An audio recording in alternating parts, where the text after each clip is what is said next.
Safety First, Lesson 5. Lesson 5 is about grammar. Well, I think it's more appropriate to teach grammar in context.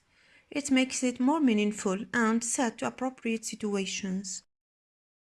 We start from the Let's Hear It activity.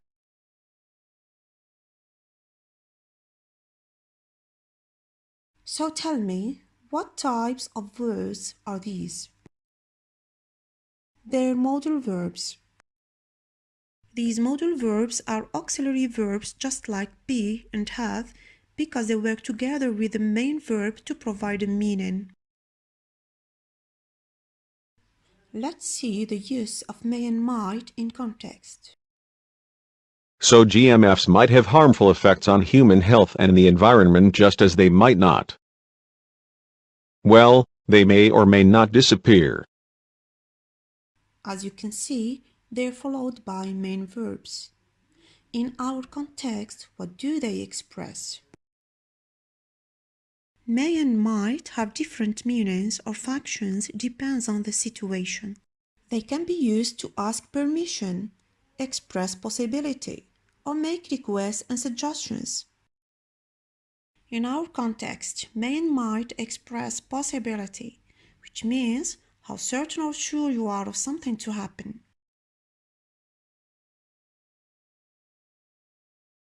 Now, do you know the difference between may and might?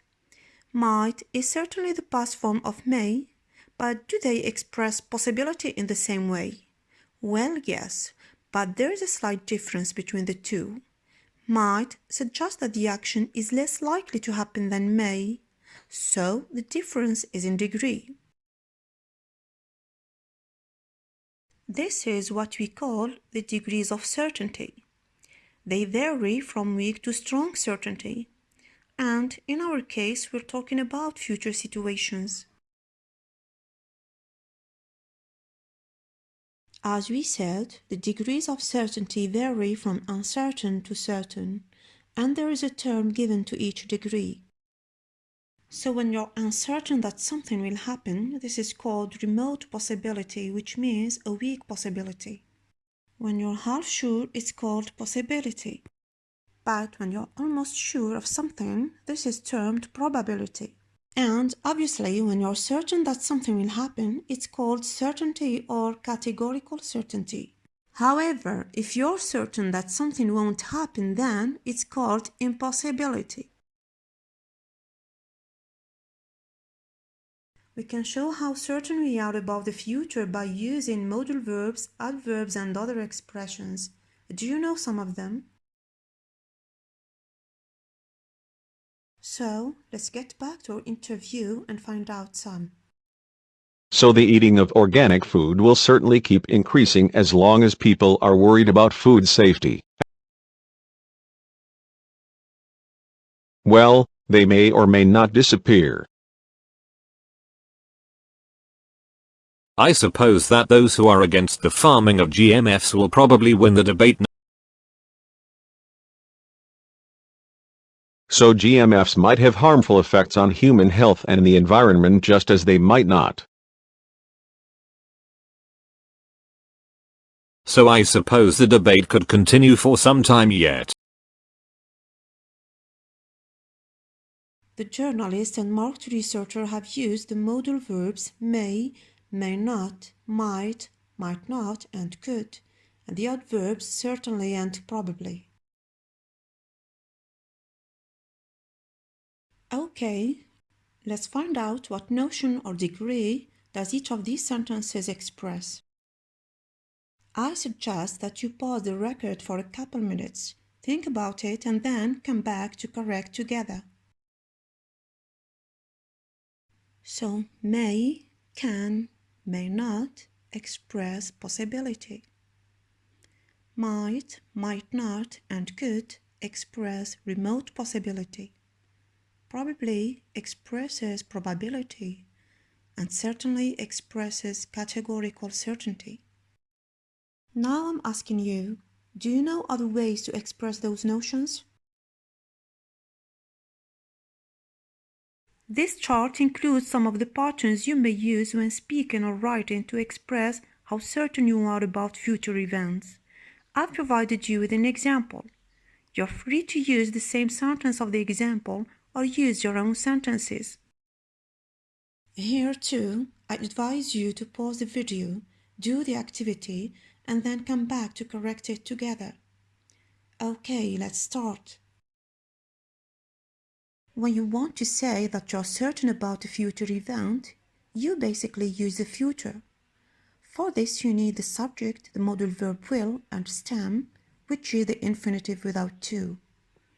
GMFs will disappear. If you want to show that you're pretty sure about it, then add certainly or definitely. GMFs will certainly disappear.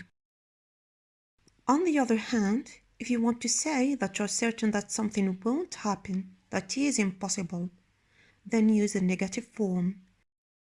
I will definitely not go out.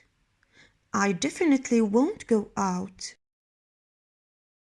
Or you can use an expression. It's impossible that I'll go out.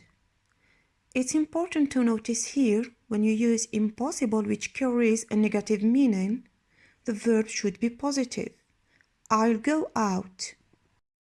To express probability, you can use probably or likely. I'm out of groceries. I'll probably do some shopping this morning. It's likely that I'll do some shopping this morning. In the same way, if you're almost sure that something won't happen, use the negative form. It's raining. I'll probably not do the shopping today. It's unlikely that I'll do the shopping today. Use can to speak about general possibilities. In other words, an event that can happen to anyone, anywhere, anytime. It can be dangerous to go out these days. I've provided no special details here. But use may, possibly, or it's possible that to speak about specific possibilities.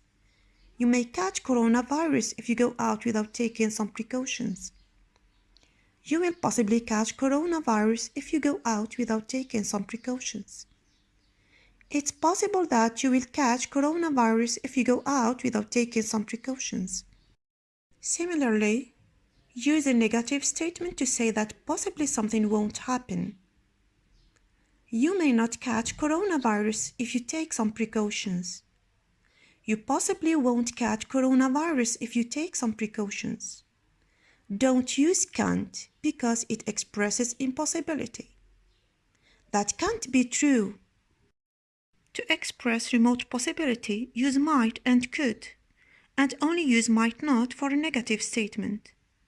I put on some weight. I might go on diet, but I'm not sure yet. I might not go on diet. It's not easy when you're confined.